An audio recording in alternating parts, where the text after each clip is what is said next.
Good morning, everybody. Chris and I are in Spring Hill, Florida, and we have this big pink thing behind us. And that's Pink Dino, and I'm going to tell you all about her. Uh, what is the history of this? Where did this all begin? It began with Jacob Foxbauer in 1962. Actually, they started building it with his brother, Everett, in 1959. 59. And the dino was completed in 1962 in the museum, which was actually filled with stuffed animals, and not the stuffed animals you buy for your kids for Christmas. No, taxidermy. It was a taxidermist. Right. And the name of the future business, which was a museum, was going to be called Dinosaur Wildlife. And of course, if someone's driving down US 19 and they see a sign and a big dino out there Right. saying Dinosaur Wildlife, they're going to stop and go inside that museum and look for dinosaur. Well, What was the problem with that? there was no dinosaur or any remnants of any dinosaurs inside the Right. museum. Can you imagine the look on the customers' faces when they walked inside the museum and they didn't see any dinosaurs? Or remnants, I should say. Dinosaur bones. Anyways, what did they find in there? Oddities. A two-headed cow or calf. Albino squirrel. Exactly, and there was something Four-legged else. chicken, A I four-legged chicken. Oh my God, what's a four-legged chicken look like? I wish the museum was here so I could check it out. Anyways, what would you do? Jacob eventually caught on to this, and he changed the name to Foxbauer's Wildlife Museum. Right. And so you have the people coming up and down US 19, pulling in because the pink dinosaur drags them in, and they thinking they're getting in for free. Museum. They thought it was government run. So eventually, Jacob changed the name to his museum to just Foxbauer Wildlife. Good. Well, this was a major artery for tourists. That's why he put up his museum here. But almost simultaneously to him starting this museum, they started to build I-75 from Georgia all the way down to Tampa. But it was done in sections, so it took until like the 1980s for it really to be completed. So during that whole time, his business was going pretty well, and then the 80s came and traffic started to bypass this area, and that's when it started to kind of, the business started to kind of slow down. Now, Jacob died in 1988, and then his wife continued it for another 10 years, and then she passed in 1998. Well, through the years between 88 and 98, while Mary was in charge of the museum, business slowed down, and just locals came in that went down US 19, any tourists, they had school children come in for like field trips and things like that. But when she passed in 98, the family decided just to close it, and eventually the museum was demolished and new buildings were built over here to the right. I believe it's a doctor's office now and a barber shop. And poor Pink Dino here was the only thing left. And what happened between 98 to 2019 before someone came in and put it back to the color you see today, it was vandalized, it looked abandoned, it was just falling apart in disarray, and someone spray painted it green and red.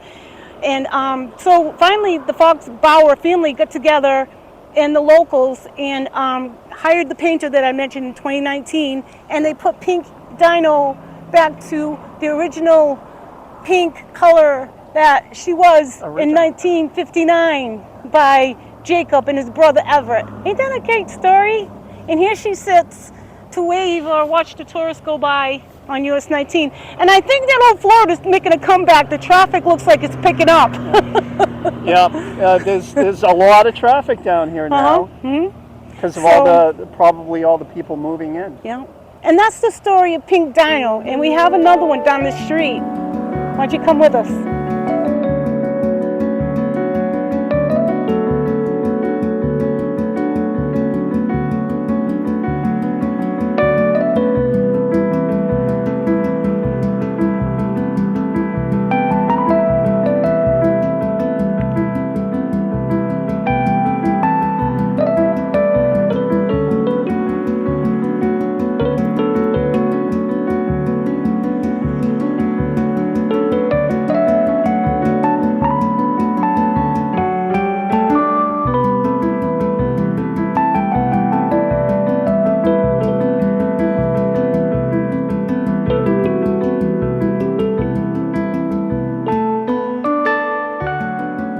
Okay, the big dinosaur that you see in back of me was originally a Sinclair oil station that was built in 1964.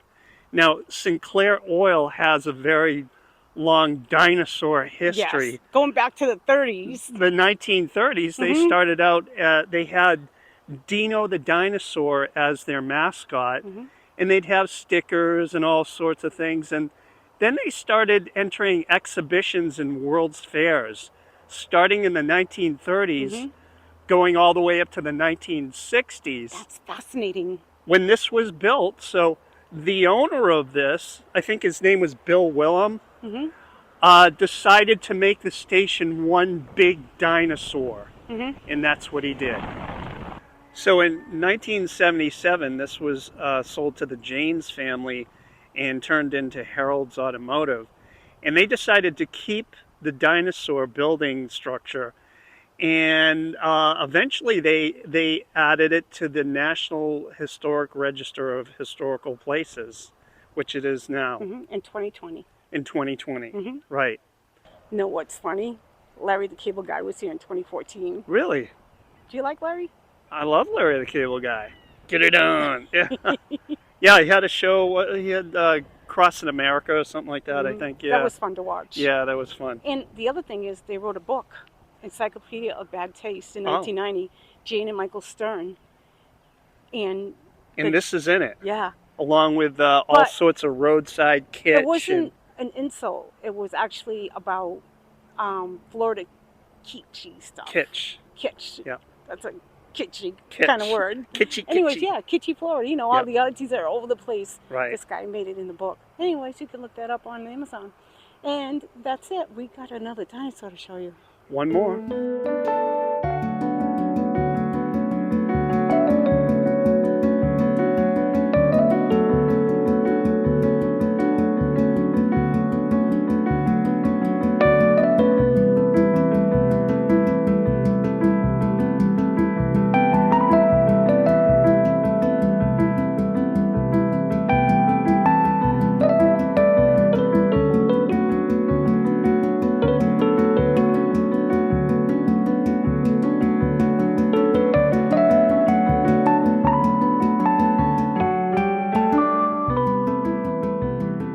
So we couldn't record at the unfinished dinosaur. They call it the dinosaur of Lake Lindsay, because it's a busy road, it's private property. So we found this park nearby, and decided to talk a little bit about the history.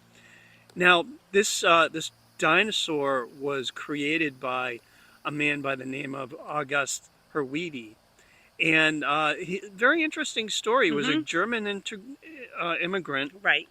And he was also a retired circus worker. Right. I wonder what he did in the circus. I don't know. There's not any information on that other than he was retired. But I guess he wanted for years and years and years to do these sculptures on his property, specifically an elephant.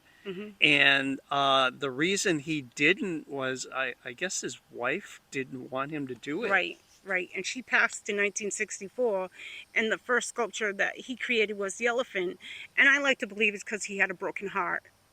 And, you know, it was probably a grieving process. He not only did the elephant, but he cranked out all these other sculptures on his land. And he nicknamed her Mama. That's what he would call Mama, his wife. yeah, that's what he called her.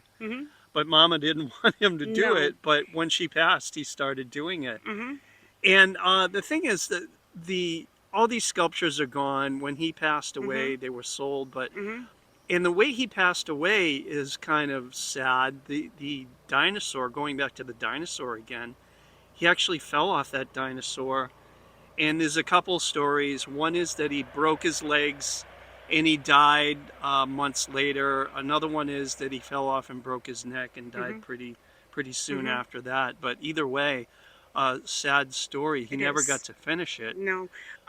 The only thing that was left was the neck and the that's head all of he the had dinosaur. to put on there. And the other sculptures that he had in his yard were a couple of lions, the elephant, a small donkey, and they didn't really mention anything else in my research.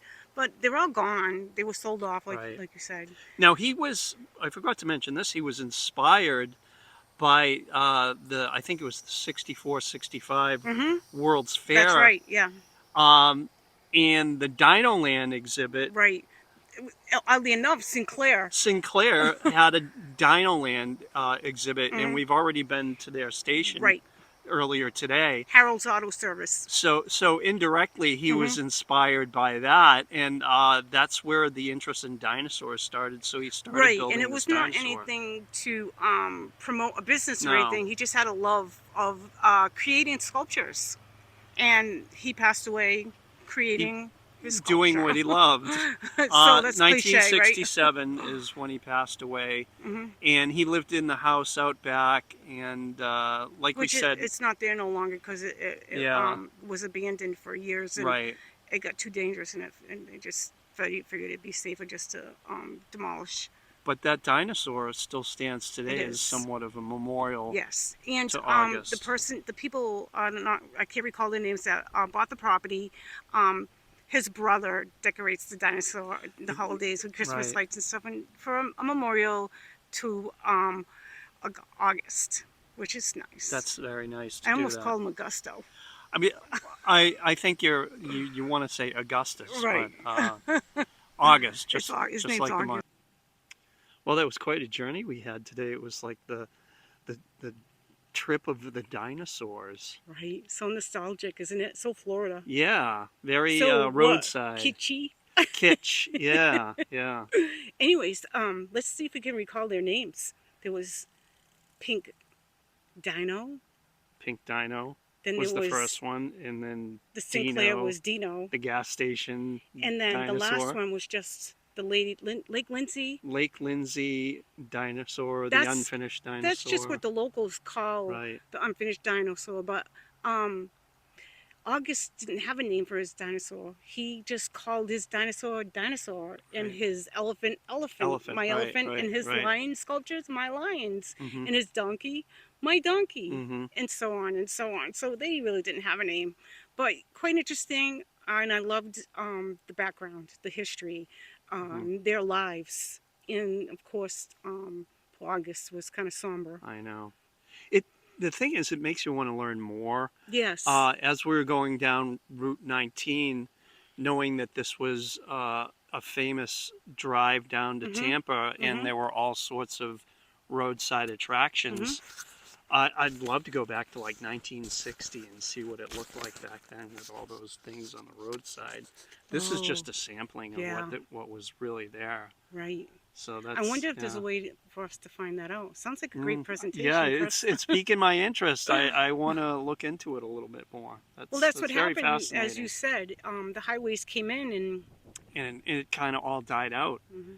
Yeah, But 19 used to be the big I'm highway. seeing that the people are coming back to a fascination and a love for old Florida. For old Florida, that's really something that's in now. People are searching it out, Mhm. finding all these old Mhm. places that still exist Mhm. today, like we did today. Yeah, I love it. It's a lot of fun. Anyways, well, we're gonna end the video here at this beautiful lake that we Yes. found, and just driving looking for a picnic table to sit at Yeah. and say hey.